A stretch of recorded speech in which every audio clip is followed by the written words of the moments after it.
ದಲಿತ ಬೌದ್ಧ ಅಣ್ಣಪ್ಪ ಎನ್ನುವನು ಕದ್ರಿಯಿಂದ ಮಂಜುಶ್ರೀ ಅನ್ನುವ ಬೋಧಿಸತ್ವರ ಮೂರ್ತಿಯನ್ನು ತಂದು ಧರ್ಮಸ್ಥಳದಲ್ಲಿ ಪ್ರತಿಷ್ಠಾಪಿಸ್ತಾರೆ.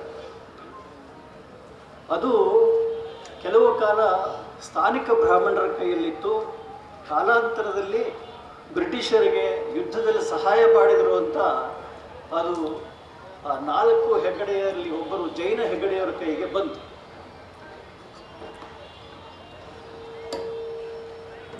ಆಶ್ಚರ್ಯ ಏನು ಅಂದರೆ, ಈ ಜೈನರಿಗೂ ಆ ದೇವರಿಗೂ ಮತ್ತು ಅಲ್ಲಿಗೆ ಬರುವ ಹಿಂದೂ ಭಕ್ತರಿಗೂ ಒಬ್ಬರಿಗೊಬ್ಬರಿಗೆ ಸಂಬಂಧ ಇಲ್ಲ, ಒಂದಕ್ಕೊಂದಕ್ಕೆ ಸಂಬಂಧ ಇಲ್ಲ. ಅವ್ರ ಕೆಲಸ ಏನಪ್ಪ ಅಂದರೆ, ಹೋಗ್ಲಿ ಅವರು ಪೂಜೆ ಮಾಡ್ತಾರ, ಅಲ್ಲಿ ಪೂಜೆನೂ ಮಾಡಲ್ಲ, ಆ ದೇವರಿಗೆ ಅವರು ಪೂಜೆನೂ ಮಾಡಲ್ಲ. ಆದರೆ ಅದು ಉಸ್ತುವಾರಿ ನೋಡ್ಕೊಳ್ತಾರೆ ಮತ್ತು ಅದು ಆದಾಯವನ್ನು ನೋಡ್ಕೊಳ್ತಾರೆ, ಅಷ್ಟೇ ಕೆಲಸ ಅವರು.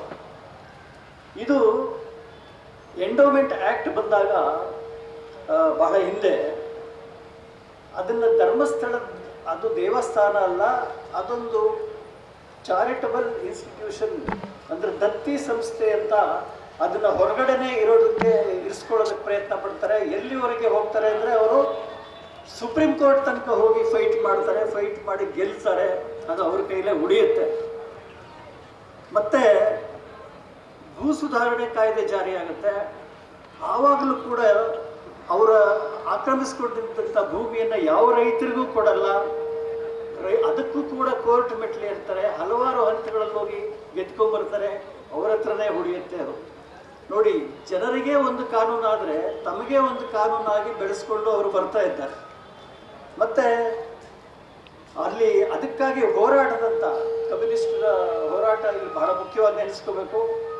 MK ದಯಾನಂದ ಅನ್ನೋರು ಅವ್ರನ್ನ ಹೋರಾಟಕ್ಕೆ ಹಿಡಿದಾಗ ಅವ್ರು ತಮ್ಮ ಮಗಳನ್ನೇ, ಅಂದರೆ ಪದ್ಮಲತಾ ಅನ್ನೋ ಮಗಳನ್ನೇ ಕಳ್ಕೋಬೇಕಾಗತ್ತೆ. ಇಂಥ ದೌರ್ಜನ್ಯಗಳು ಸತತವಾಗಿ ನಡ್ಕೊಂಡು ಬಂದಿವೆ ಅಲ್ಲಿ. ಇಷ್ಟೇ ಅಲ್ಲ, ದಲಿತರ ಭೂಮಿಯನ್ನು ಕಬಳಿಸಿದ್ದಾರೆ ಅವರು.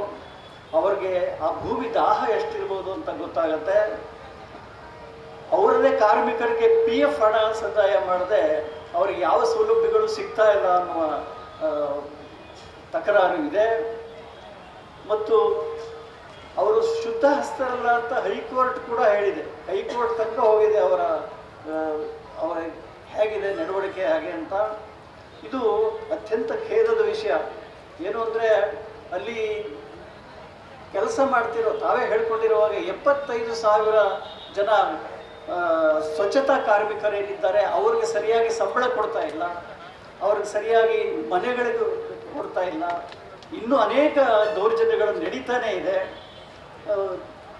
ಇಂಥವು ಎಷ್ಟೋ ವಿಷಯಗಳನ್ನ ಹೇಳೋದಿದೆ. ಸಮಯ ಕಮ್ಮಿ ಇರೋದರಿಂದ ನಾನು ಸಂಕ್ಷಿಪ್ತ ಮಾಡ್ತಾ ಇದ್ದೀನಿ. ನಾನು ಒಂದು FBಯಲ್ಲಿ ಒಂದು ಸಲ ಯಾರೋ ಒಬ್ಬ ಹೆಣ್ಣು ಮಗಳು ಬರ್ಕೊಂಡಿದ್ರು. ಅದು ನೋಡಿ ನನಗೆ ಶಾಕ್ ಆಯಿತು.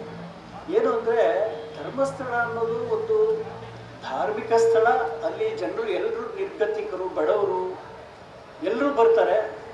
ಅದರಲ್ಲಿ ವಿಶೇಷವಾಗಿ ಅಲ್ಲಿ ಒಂದು ಗ್ಯಾಂಗ್ ಕೆಲಸ ಮಾಡ್ತಾ ಇದೆ ಅಂತೆ.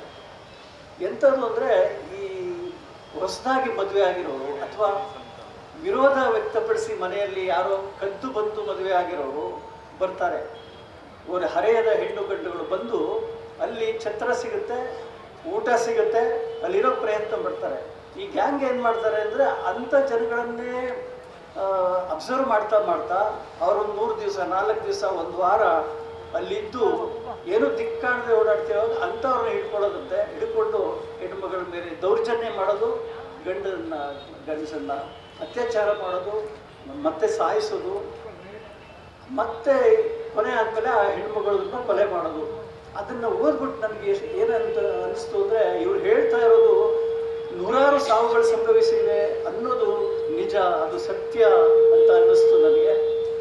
ಇಂಥ ಒಂದು ಧರ್ಮಸ್ಥಳವಾಗಿರೋದು ಅಧರ್ಮ ಸ್ಥಳವಾಗಿದೆ. ಈಗ ಅಲ್ಲಿ ಕೊಲೆಯಾಗಿರುವ ಸೌಜನ್ಯ, ಪದ್ಮಲತಾ, ವೇದವಲ್ಲಿ ಮತ್ತು ಮಾವುತ ನಾರಾಯಣ ಅವ್ರಿಗೆಲ್ಲರಿಗೂ ನ್ಯಾಯ ಸಿಗಬೇಕು. ನಮ್ಮ ಹೋರಾಟ ಹೀಗೆ ಮುಂದುವರಿಬೇಕು. ಈ ಥರದ್ದು ಎಲ್ಲಿಗೆ ತಲುಪಬೇಕು ಅಲ್ಲಿವರೆಗೆ ನಮ್ಮ ಈ ಕೂಗು ತಲುಪಬೇಕು, ಈ ಹೋರಾಟ ಮುಂದುವರಿಯಲ್ಲಿ. ಅದು ಒಟ್ಟಿನಲ್ಲಿ ಆ ಧರ್ಮಕ್ಷೇತ್ರ, ಧರ್ಮಸ್ಥಳ ಧರ್ಮಕ್ಷೇತ್ರವಾಗಿ ಉಳಿದಿಲ್ಲ, ಅಧರ್ಮಕ್ಷೇತ್ರವಾಗಿದೆ ಅಂತ ಹೇಳ್ತಾ, ನಾನು ಈ ಅಲ್ಲಿನ ಅಧಿಕಾರಿಗಳಿಗೆ ಸಾಮಾಜಿಕ ಕಳಕಳಿಯೂ ಇಲ್ಲ ಮತ್ತು ಸಾರ್ವಜನಿಕ ಲಜ್ಜೆ ಕೂಡ ಇಲ್ಲ ಅಂತ ವಿಷಾದದಿಂದ ಹೇಳಬೇಕಾಗಿದೆ. ಇಷ್ಟು ಮಾತನ್ನು ಹೇಳಿ ನನ್ನ ಮಾತು ಮುಗಿಸ್ತೀನಿ. ನಮಸ್ಕಾರ. ಕ್ಷಣ ಕ್ಷಣದ ಸುದ್ದಿಗಳಿಗಾಗಿ ಫ್ರೀಡಂ ಟಿವಿ ಸಬ್ಸ್ಕ್ರೈಬ್ ಮಾಡಿ, ಲೈಕ್ ಮಾಡಿ ಹಾಗೂ ಫಾಲೋ ಮಾಡಿ. ಹೊಸ ಸುದ್ದಿಗಳ ನೋಟಿಫಿಕೇಶನ್ಗಾಗಿ ಬೆಲ್ ಐಕಾನ್ ಮೇಲೆ ಕ್ಲಿಕ್ ಮಾಡಿ.